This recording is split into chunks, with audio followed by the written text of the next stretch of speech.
sahabati wa tabi'in wa man tabi'ahum bi ihsanin ila yaumiddin, amma ba'd. Fasubhanaka la ilma lana illa ma 'allamtana innaka antal alimul hakim. Wala haula wala quwwata illa billahil aliyyil azim. Allahumma inni a'udzu bika an nadhilla aw nudall aw nazilla aw nuzal aw nadlima aw nudlam aw najhala aw yujhala alaina. Rabbana atina min ladunka rahmatan wa hayyi' lana min amrina rasyada. Rabbana la tuzigh qulubana ba'da idh hadaitana wa hab lana min ladunka rahmatan innaka antal wahhab. Rabbana zidna ilman wa alhiqna bis salihin. Rabbana taqabbal minna innaka antas samiul alim wa tub alaina innaka antat tawwabur rahim. Allahumma innaka afuwun karimun tuhibbul afwa fa'fu anna ya Allah ya Karim, walhamdulillahi rabbil alamin.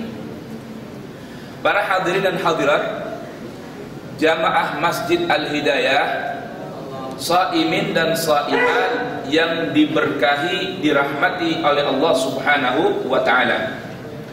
Alhamdulillah, di siang hari ini kembali Allah tabaraka wa taala berikan kita nikmat yang sangat agung.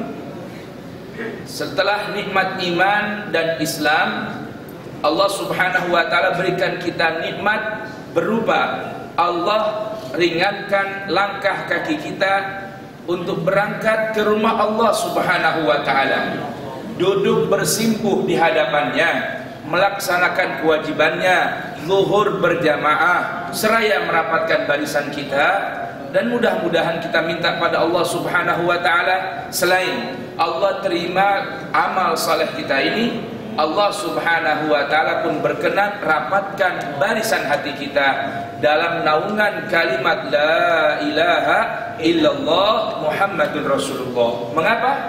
Karena al-mu'minun, orang-orang yang beriman, baik laki-laki maupun wanita, ba'duhum awliya'u ba'din, satu dengan lainnya adalah saling menjadi penolong dan pembela. Lihat sahabat-sahabat kita, saudara-saudara kita yang saat ini dibombardir oleh musuh-musuh Allah Subhanahu wa taala. Lah kok kita masih meributkan bid'ah wa ma bid'ah?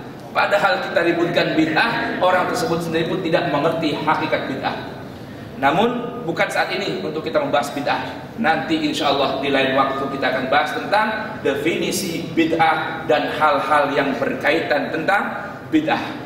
Karena bulan ini bulan yang sangat agung, bulan Al-Qur'anul Karim. Kita lebih baik, lebih indah, lebih nyaman menyampaikan dan merenungkan ayat-ayat Allah Subhanahu wa taala, insyaallah taala. Ma'asyiral muslimin dan hadirat rahimakumullah. Di pertemuan yang lalu sudah sedikit kita bersama-sama merenungkan di antara firman-firman Allah Subhanahu wa taala tentang al-insan dan an-nas. Manusia sama artinya al-insan dan an-nas, namun memiliki sedikit perbedaan. Yang mana di pertemuan yang lalu pernah kita sedikit singgung tentang Al-Qur'an ini, sebuah kitab yang tidak ada keraguan, sangka buruk ataupun syak di dalamnya. Dan Al-Quran ini merupakan hudan lil muttaqin. Lihat suratul Baqarah ayat 1, 2 dan selanjutnya. Di pertemuan kita di siang hari ini, saya ingin mengajak diri saya pribadi dan hadirin sekalian untuk membuka mata hati dan telinga pikiran kita serta telinga hati sanubari kita untuk mau membaca, mengerti, memahami rahasia-rahasia Al-Quran yang di siang hari ini adalah berkaitan dengan surah Al-Waqi'ah. Allah Subhanahu wa taala berfirman, a'udzu billahi minasyaitonir rajim. Bismillahirrahmanirrahim.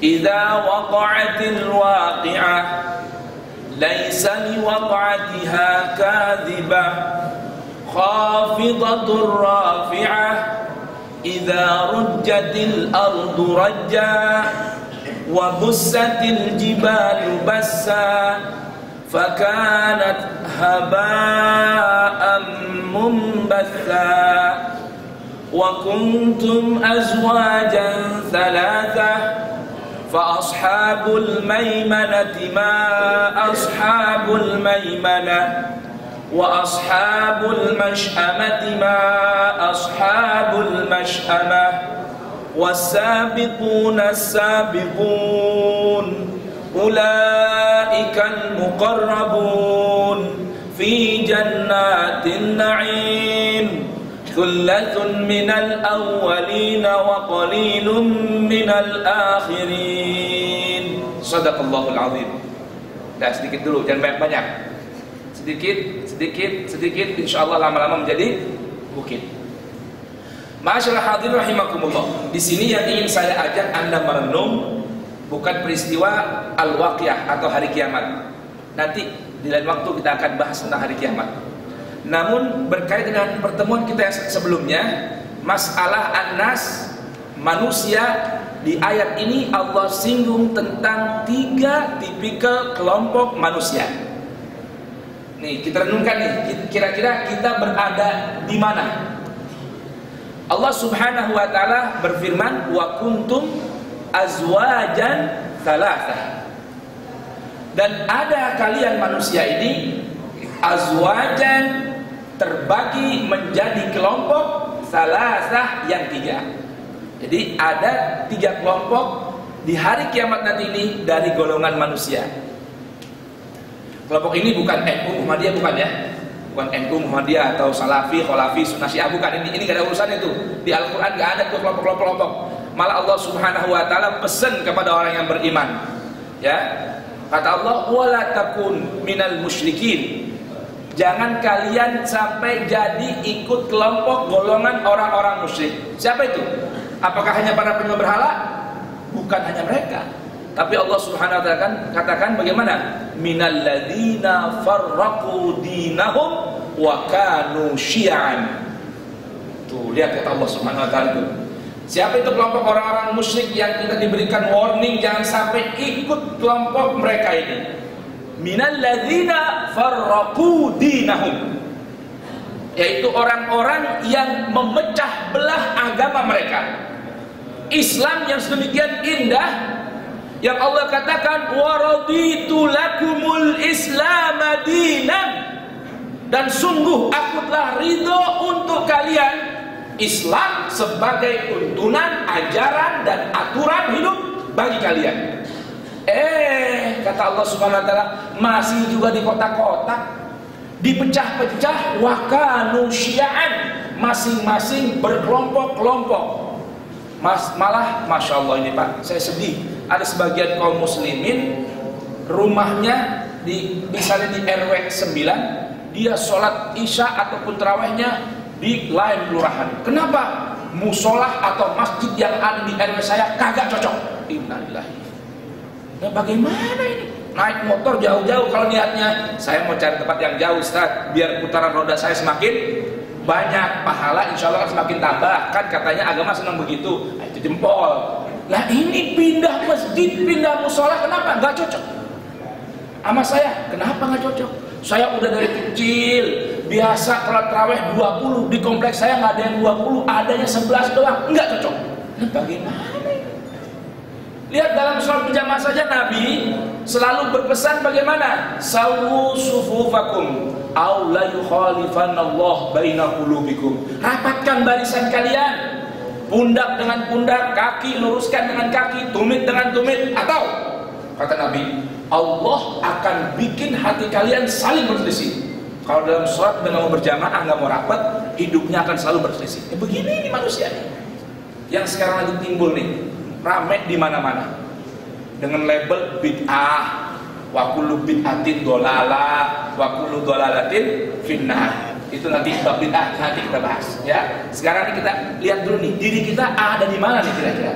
dari 3 tipikal yang Allah gambarkan dalam suratul Waqiah. Yang pertama siapa ini? Wa kuntum azwajan thalatha. Kalian terbagi menjadi 3 kelompok. Yang pertama, fa ashabul maimanati ma ashabul maimanah. Ya, yang pertama adalah golongan orang-orang yang diberkahi. Maimun, mayamin diberkahi. Artinya disenengin oleh Allah. Atau dalam bahasa lain ini, al-maimanah ini orang-orang kelompok sebelah kanan. Sebelah sini lihat ini. Ini paling bagus. Sebelah sini? Sebelah sini gimana? Sebelah kiri. Hah? Apa selamat? Apa jelek? Tergantung lihat dari mana. Kalau dari sini, ada dari sini baik kan? Ini bukan. Kita bukan cerita ini bukan. Ini gambar Al-Quran bagaimana? Al-maimanah itu dalam arti bahasa yumnun. Arti yumnun barakah atau yamin sebelah kanan. Ya. Nah ini kalau kita kaitkan dengan sebuah hadis, indah ini Pak. Ada sebuah hadis yang diriwayatkan dari para imam-imam Ahlul Bait. Ini hadis indah kalau menurut saya. Bagaimana? Kata Nabi sallallahu alaihi wasallam, Allah Subhanahu wa taala memberitahukan kepada kita, inna lillahi ibadan mayamin. Yamin lagi nih. Maimanah nih. Allah Subhanahu wa taala memiliki di antara hamba-hambanya yaitu al-mayamin, hamba-hamba yang diberkahi oleh Allah, hidupnya penuh keberkahan. Al-yumnu artinya barakah. Yang bagaimana nih karakternya, sifatnya? Sebelum kita kaitkan dengan ayat lain ya, ini dengan hadis dulu. Karena Allah lagi ingatkan di benak saya ini, indahnya hadis ini. Bagaimana? Ya'ishun wa ya'ishun nas tahta aknafihim. Allahu Akbar. Siapa itu? Orang-orang yang hidup dengan penuh keberkahan, hidup senang, gembira, ma'isyah, dapat kehidupan yang senang, yang luas. Namun ini wa ya'ishun nas tahta aknafihim. Tanda orang-orang hamba-hamba Allah yang diberkahi, selain kehidupannya serba ada kemudahan, hidupnya senang dan bahagia, serba berkecukupan. Awas, ada lanjutan ini. Wa ya'ishun nasu tahta aknafihim. Orang-orang bisa hidup gembira, senang, leluasa, nyaman dan berkah di bawah naungannya. Alias orang yang hidupnya berkah, hamba pilihan yang penuh keberkahan hidupnya itu yang bisa memberikan keberkahan, kehidupan, kesenangan untuk orang lain. Indah nggak kira-kira? Kalau dirinya doang yang hidup senang, serba enak, fasilitas cukup, kelebihan ada, gaji lebih-lebih, udah buat makan, listrik, telepon, masak di rumah. Kalau punya istri 3, semua kecukupan. Paling enak nih kan, begini, betul nggak? Ya kan? Kemudian ada masih lebih tabungannya. Nah, masih lebih tabungan ini, tapi anak yatim nggak di bawah asuhannya, orang nggak mampu nggak ditanggungnya. Janda-janda tua yang muda sih terus sama dia, yang muda tua kagak diurus ini. Jangan yang begini, jangan nih, ya. Yang susah, janda-janda tua jompo, duitnya selalu dibelanjakan ke sana. Nah ini nggak mau orang begini. Ini siapa nih? Awas, ada saja nih. Wa inna lillahi ibadan mala'i. Allahu akbar, naudzubillah. Allah Subhanahu wa taala punya sebagian hamba yang mal'un, dilaknat. Arti laknat apa sih? Kalau bahasa kita dikutuk, tapi kalau dalam bahasa Arab mal'un ini ba'idun anil barakah, ba'idun an rahmatillah, yang jauh dari keberkahan, yang jauh dari rahmat Allah Subhanahu wa ta'ala. Siapa itu mereka? Yang ya'ishu wala ya'ishun nasu tahta aknafihim. Mereka hidup serba ada, serba cukup. Ini yang tiduran apa? Tidur beneran nih? Ini jangan tidur aja di sini, sayang-sayang ini. Yang bagaimana? Hidup serba berkecukupan, tapi tidak ada satu orang pun dari hamba-hamba Allah yang mendapatkan rahmat dan keberkahan dari kehidupannya. Ini orang yang terkutuk, orang yang rugi. Cuman hidupnya mewah, makannya maunya enak, tidurnya tempatnya maunya enak, lebih uang dikit, wis kebutuhan wajib udah dikeluarin nih, telepon, handphone, tagihan dibayar semua. Ada kelebihan, yuk berangkat. Ngapain? Buang air besar ke Singapura. Allah. Ada begitu Pak nih. Ketemu orang berangkat pagi di airport nih. Soal udah pulang mau ngapain? Hanya ada meeting di Singapura, makan, buang air, balik lagi di Jakarta. Ada begitu. Ada, jangan heran. Nah ini orang yang mal'un ini. Orang yang terkutuk, yang jauh dari keberkahan dari Allah Subhanahu wa taala. Ayo, kita mau yang mana kira-kira? Kaitan sama infak nanti di pertemuan selanjutnya akan saya bahas tentang infak dalam sorotan Al-Quran. Nanti kita akan bahas. Yang penting siap-siap aja duitnya tuh, diinfakin. Jangan habis dengar pengajian, habis dengar ayat-ayat Al-Quran nggak direnungin, disimpan gitu aja. Cuman bilang kata Ustaz, gitu doang hidupnya. Tapi nggak pernah diamalin, jangan ini. Ini Pak, kita semua akan dimintakan pertanggungan jawab dari Allah Subhanahu wa taala atas yang kita lihat, yang kita dengar, yang kita ucapkan, yang kita langkahkan, yang kita perbuat, yang kita dapatkan dari segala nikmat Allah termasuk ilmu. Ini semua akan dimintakan pertanggungan jawab. Nah ini yang pertama tadi, al-maimanah, ashabul maimanah. Siapa sih orang-orang yang golongan al-maimanah ini? Golongan yang penuh keberkahan, kelompok sebelah kanan. Lihat dalam surat Al-Balad Allah sudah tafsirkan siapa yang Allah kehendaki dengan ashabul maimanah. Ini paling indah Pak. Kalau kita ingin hati kita bersatu dalam keislaman dan keimanan, dalam menafsirkan ayat dengan ayat, menafsirkan ayat Al-Quran ini dengan ayat yang lain, kita kaitkan dulu. Satu tema kita kumpulkan dari berbagai macam ayat, akan ketemu tuh apa kira-kira penjelasan dan kehendak yang Allah inginkan dalam ayat-ayat Al-Quran. Ini terjadinya perbedaan sedikit Pak ya, antara kelompok nikmat Islam ini, yang satu punya nama sendiri, yang satu punya nama sendiri, anak NU, ente Muhammadiyah, ya kan? Ente Salafi, anak Wahabi, ente Kholafi, anak Sunni, ente Syi'i, anak macam-macam namanya itu. Itu dari mana sih? Bermula dari banyaknya periwayatan yang berbeda dalam setiap kelompok dengan cara pandang yang berbeda. Mereka kaitkan kehendak Al-Quran dengan riwayat ini. Akhirnya kelompok ini punya penafsiran berbeda dengan kelompok yang lain. Ini hati-hati nih. Nanti kalau dalam tafsir tuh, kalau bapak-bapak punya waktu, kita ngaji kapan-kapan nih dalam dunia tafsir Al-Quran itu bagaimana. Yang paling selamat kata para ulama untuk tidak terjebak dari perbedaan, apalagi sampai terjadi gesekan satu dengan yang lain, menafsirkan Quran dengan Al-Quran. Mau nggak kira-kira nih? Ayo kita mau tahu sekarang siapa ashabul maimanah? Ada penjelasannya? Ada. Dalam Al-Quran juga ada yang terlewat satu masalah pun kecuali sudah dijelaskan secara global ataupun terperinci dalam Al-Quran. Jangan salah paham Pak, Al-Quran itu serba ada udah. Namanya hudan kemarin kan? Apa itu? Pemandu, pembimbing, penuntun, penjelas. Nah kalau pembimbing, pemandu, penjelas masih butuh penjelasan dari orang lain, sempurna nggak kira-kira? Sempurna nggak? Enggak. Al-Quran, hudan, penuntun masih perlu dituntun. Al-Quran, nur, cahaya yang sempurna masih perlu diterangin lagi.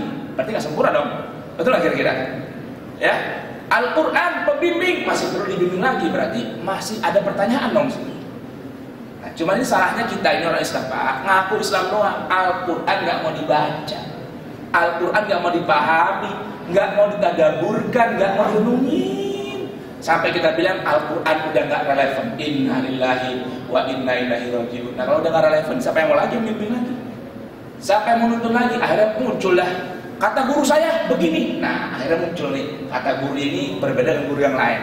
Akhirnya dibenturkan satu pendapat dengan pendapat yang lain. Harusnya tidak, satu orang guru dengan guru yang lain duduk di bawah naungan dan renungan Al-Quran pasti ketemu.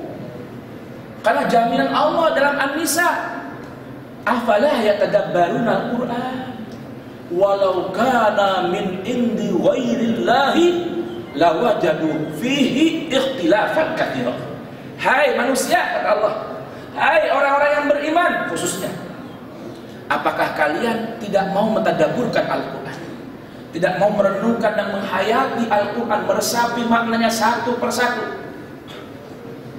Kalau saja Al-Quran bukan datang dari Allah, pasti kalian akan temukan dan jumpai perselisihan dan perbedaan yang banyak dalam Al-Quran. Ini janji apa nih? Janji Allah. Makanya jangan heran kalau satu ustadz dengan ustadz lain berbeda, itu namanya manusia. cara melihatnya berbeda, analisanya berbeda. Tapi Al-Quran tidak boleh harus ikut dengan pendapat orang yang berbeda. Bagaimanapun alimnya, luasnya ilmu dia, tapi orang, manusia, kita harus ikut kepada tuntunan dan bimbingan Al-Quran. Begitu. Setuju nggak kira-kira ini? Setuju nggak? Nah, kalau masih renungin Al-Quran, masih merasa paling bener mulu, ini dipertanyakan imannya. Udah ngaji kemana-mana, Anda udah punya guru 10, ente baru punya 2 guru, Anda yang lebih benar, ente dengar kata Anda. Nah, ini berarti dipertanyakan bergurunya nih, berguru sama siapa nih kira-kira? Nah, ini yang perlu pahami. Lihat Ashabul Maimanah, kita kembali ke tema. Siapa mereka ini? Lihat surat Al-Balad. Allah berikan perincian siapa yang disebut dengan Ashabul Maimanah, kelompok yang diberkahi oleh Allah Subhanahu wa taala. Lihat, Allah bilang di akhir penghujung surat Al-Balad, "Tsumma innal ladzina amanu wa 'amilus solihati wa tawasaw bis sabri wa tawasaw bil marhamah ulaika ashabul maimanah." Ada nggak situ? Ada nggak? Ada nggak? Jangan ngantuk dong. Ada nggak? Jadi Al-Quran lengkap nggak? Al-Quran lengkap apa enggak? Sempurna apa enggak? Istimewa apa enggak? Istimewa. Itulah Al-Quran indahnya. Kemudian kata Allah Ta'ala, innal ladzina amanu, orang-orang yang beriman. Pertama iman dulu nih. Iman bukan hanya percaya, iman ini urusan hati, hadirin. Islam urusan fisik, iman urusan hati. Apa itu iman? Iman itu dijelaskan oleh Sayyidina Ali, tajalli azamatillahi fil qulub, merasakan keagungan dan kebesaran Allah dalam hati kita. Merasa selalu diawasi oleh Allah. Mau mencela orang, ingat hatinya, Allah melihat saya. Tuh namanya punya iman itu. Mau nyakitin orang, entar dulu. Mau ngambil hak orang, entar dulu. Diingatkan oleh hatinya. Keimanan dalam hati namanya tajalli azamatillahi fil qulub, merasakan kehadiran dan keagungan Allah dalam hatinya. Ini namanya iman nih. Siapa tadi pertama? Ashabul Maimanah, cirinya beriman. Yang kedua, wa amilus salihati, kemudian dia selalu beramal saleh. Beramal saleh. Kemudian watawasaw bis sabri, selalu memberikan pesan satu dengan yang lainnya untuk selalu bersabar. Arti sabar apa itu Pak sabar? Masya Allah, sabar nih Pak, kalau dalam bahasa Arab sabar itu maknanya tidak ada yang tidak indah, semua indah. Arti sabar nahan diri, arti sabar puncak yang tinggi, arti sabar gunung yang kokoh, itu arti sabar. Arti sabar doang tuh. Jadi orang yang selalu memberikan pesan untuk orangnya yang lainnya, sahabatnya, teman-temannya, untuk selalu bersabar. Bahkan lihat bagaimana Allah dalam surat Al-Baqarah memberikan kita pesan untuk beristi'anah, minta tolong kepada Allah. Pertama dengan sabar, kemudian kedua dengan sholat. Wasta'inu bis sabri wassalah. Kalau ingin minta bantuan dari Allah, minta pertolongan dari Allah, khususnya buat saudara-saudara kita di Israel nih, yang di Palestina, yang pertama adalah bersabar, kemudian doa atau sholat, ngadep sama Allah Subhanahu wa ta'ala. Tuh, nih 3 nih, iman, amal soleh, memberikan wasiat untuk bersabar. Yang keempat, cirinya Ashabul Maimanah, wa tawasaw bil marhamah, saling memberikan pesan untuk merajut rahmat dan kasih sayang dengan sesama. Ini namanya orang yang Ashabul Maimanah.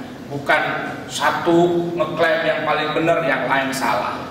Satu yang paling benar, yang lain bid'ah. Ini bukan Ashabul Maimanah, bukan Ashabul Maimanah. Ashabul Maimanah siapa ini? 4 karakternya: iman, amal soleh, pesan sabar, dan saling berpesan dalam menebar rahmat dan kasih sayang. Apa sih arti rahmat? Nah, sekarang ada yang namanya rahmat sini. Siapa yang nama Rahmat sini? Ada yang nama Rahmat? Ada nggak kira-kira sini? Ada Pak Rahmat ya? Ada Pak Dudung? Ada Pak Marianto? Ada nggak Pak Rahmat ini? Saya mau tanya, yang namanya rahmat, artinya rahmat itu apa? Tuh. Rahmat itu karena Al-Imam Al-Ghazali definisinya riqqatun fil qalbi taqtadi tafaddula wal ihsan. Tuh arti rahmat, indahnya bukan main. Arti rahmat itu apa? Rahmat itu riqqatun fil qalbi, sifat lembut, enggak tegaan dalam hati. Taqtadi tafaddula wal ihsan, yang berbuah selalu memberikan at-tafaddul, kelebihan, keutamaan, mengutamakan yang lain. Wal ihsan, kemarin baru kita bahas pernah dalam surat Ali Imran, arti al-ihsan itu apa? Al-ihsan itu membalas keburukan orang dengan kebaikan. Itu namanya ihsan. Jadi sifat rahmat itu kelembutan dalam hati yang berbuah selalu memberikan keutamaan dan mengutamakan orang lain, serta selalu mudah memberikan balasan baik atas perbuatan buruk orang lain. Lihat ini, indah atau kira-kira rahmat? Ini namanya marhamah nih. Itu yang disebut dengan ashabul maimanah. Ini ma ashabul maimanah, kelompok yang paling enak. Yang kedua, wa ashabul mash'amati ma ashabul mash'amah. Yang kedua, tipikal dalam al-waqi'ah yang Allah gambarkan ini. Siapa itu mereka? Al-mash'amah. Arti mash'amah dari kata syu'um, apes, jelek, celaka. Itu namanya mas'amah. Kelompok orang yang cilaka, kelompok orang yang apes. Kalau dalam bahasa lain diterjemahkan kelompok sebelah kiri. Sebelah kiri ada sini? Bukan, bukan sini maksudnya. Ashabul mas'amah. Ini siapa nih? Ini ashabul mas'amah juga kelompok yang nomor 2 ini yang paling gak enak, paling jelek. Siapa itu? Tadi dalam Al-Balad Allah tafsirkan lagi. Walladzina kafaru. Hari ini. Walladzina kafaru bi ayatina hum ashabul mash'amah alaihim narun muqsadah. Tafsir lagi sama Allah tuh dalam Al-Balad tuh. Lihat ini indahnya Al-Quran, hadirin sekalian. Aduh, kalau kita keluar dari Ramadan kata mencinta sama Al-Quran terlalu, kata Bang Haji Omar. Bener-bener nih, Quran udah indah bener Pak. Orang Al-Quran ini istimewanya, kelas kita nih orang awam ya, kalau mau belajar Al-Quran Allah kasih bisa mahamin untuk kelas orang awam. Untuk orang yang cendekiawan, intelek, yang ada lagi yang ada detailnya banyak di belakang tuh, depan ada 3, belakang 3. Itu cara mempelajari Al-Quran untuk memahaminya Allah kasih pun seukuran kadar akal mereka. Itu indahnya Al-Quran tuh. Jadi jangan ada percaya omongan Al-Quran itu berat dipelajarinya. Jangan belajar Al-Quran dulu, belajar dulu hadis, baru Al-Quran. Ente bakal tenggelam nanti kecebur. Katanya begitu. Kenapa? Al-Quran itu samudra yang luas. Kalau ente nggak bisa berenang, kecelem, kagak bisa naik lagi. Tuh, ini nih bahasa yang serem ini. Untuk menjauhkan orang dari yang ada Al-Quran. Akhirnya kita udah pinter ngaji fikih, mempelajari hadis, ketemu ayat-ayat Al-Quran, kita harus ikutkan pemahaman Al-Quran mengikuti pemahaman fikih dan hadis kita. Padahal kalau bahasa fikih itu Pak, apa sih fikih itu? Fikih itu pemahaman, interpretasi. Makanya fuqaha, ahli fikih itu sebutannya komunitas interpretasi. Satu dengan lain bisa berbeda apa enggak kira-kira? Bisa berbeda nggak? Pasti berbeda. Manusia Allah kasih akal beda-beda.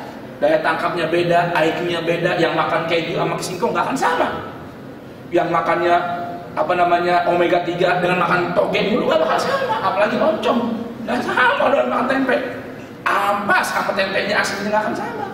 Tapi Al-Quran ini bagi yang makan tempe doang nggak akan berbeda dengan yang makan orang oncom aja. Insya Allah sama penangkapannya.